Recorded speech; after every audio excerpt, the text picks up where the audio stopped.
नमस्कार दोस्तों, आप सभी का स्वागत है आपके अपने चैनल मंशा जगत जननी में।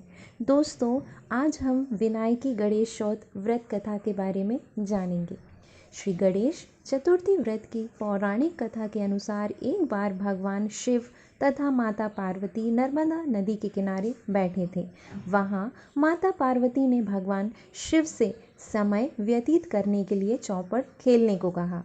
शिव चौपड़ खेलने के लिए तैयार हो गए, परंतु इस खेल में हार जीत का फैसला कौन करेगा, यह प्रश्न उनके समक्ष उठा। तो भगवान शिव ने कुछ तिनके एकत्रित कर उसका एक पुतला बनाकर उसकी प्राण प्रतिष्ठा कर दी और पुतले से कहा, बेटा, हम चौपड़ खेलना चाहते हैं, परंतु हमारी हार जीत का फैसला करने वाला कोई नहीं है, इसलिए तुम बताना कि हम दोनों में कौन हारा और कौन जीता।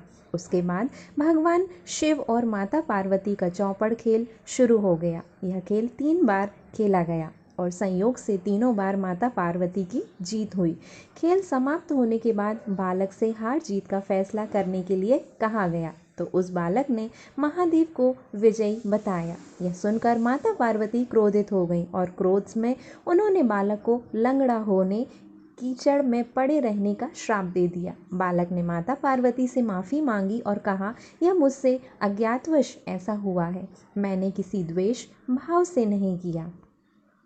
बालक द्वारा क्षमा मांगने पर माता ने कहा, यह गणेश पूजन के लिए नाग कन्याएं आएंगी, उनके कहे अनुसार तुम गणेश व्रत करो, ऐसा करने से तुम मुझे प्राप्त करोगे। यह कहकर माता पार्वती शिव के साथ कैलाश पर्वत पर चली गईं। 1 वर्ष बाद उस स्थान पर नाग कन्याएं आईं। तब नाग कन्याओं से श्री गणेश के व्रत की विधि मालूम करने पर उस बालक ने 21 दिन लगातार गणेश जी का व्रत किया। उसकी श्रद्धा से गणेश जी प्रसन्न हुए। उन्होंने बालक को मनोवांछित फल मांगने को कहा। उस पर बालक ने कहा, हे विनायक, मुझ में इतनी शक्ति दीजिए कि मैं अपने पैरों से चलकर अपने माता पिता के साथ कैलाश पर्वत पर पहुंच सकूं और वे यह देख प्रसन्न हो। तब बालक को वरदान देकर श्री गणेश अंतर्ध्यान हो गए। इसके बाद वह बालक कैलाश पर्वत पर पहुंच गया और कैलाश पर्वत पर पहुंचने की अपनी कथा उसने भगवान शिव को सुनाई। चौपड़ वाले दिन से माता पार्वती शिव जी से विमुख हो गई थीं। अतः देवी के रुष्ट होने पर भगवान शिव ने भी बालक के बताए अनुसार 21 दिनों तक श्री गणेश का व्रत किया। इस व्रत के प्रभाव से माता पार्वती के मन में भगवान शिव के लिए जो नाराजगी थी वह समाप्त हो गई।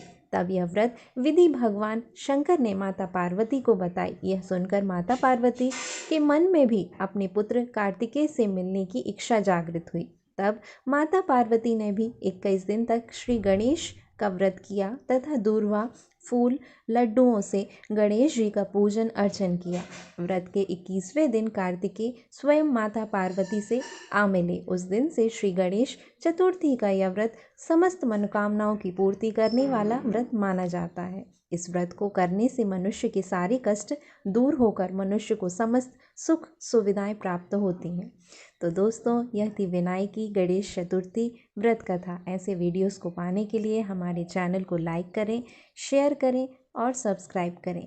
मंशा जगत जननी को।